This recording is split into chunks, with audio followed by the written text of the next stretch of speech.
In today's video, I'm going to teach you how to upload and link files using Webflow's Asset Uploader for supported files.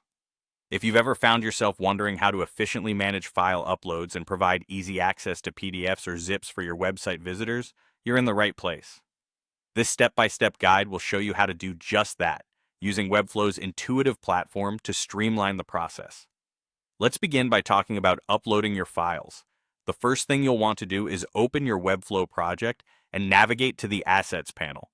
This is the perfect place for managing and organizing all your media files. If you're working with supported file types, such as PDFs or zips, just ensure they're under the imposed size limit for convenience. Drag and drop your file directly into the Assets panel, or use the Upload button to select the file from your computer.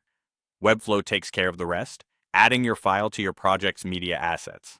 Now that your file is uploaded, it's time to create a link to this asset on your web page. You can use any interactive element like a button, a text link, or a link block to make your file accessible to users. Simply add your chosen element to your page. Once the element is in place, it's time to set up the link. Click on your link element and open the link settings. Here you'll find a URL field. This is where you'll connect the button to your file. Within this URL field, you have a couple of options. First, you can select File, which allows you to directly choose your file from the Assets panel. This is a seamless way to make sure the file is already associated with your element, streamlining the steps you've taken so far. Alternatively, if you prefer more control or have a specific need, you can head back to the Assets panel, locate your file, and copy its URL. Paste this URL into the external URL field within the link settings.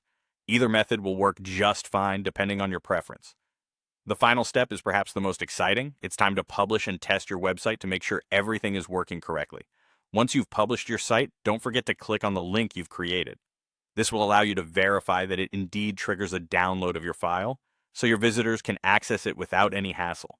This quick test ensures everything is in perfect working order. And there you have it, a clear, efficient way to upload and link files using Webflow's Asset Uploader. This method ensures that your visitors can easily download important files, enhancing their experience on your website. Thanks for following along, and be sure to like and subscribe for more helpful tips on leveraging Webflow's features to the fullest.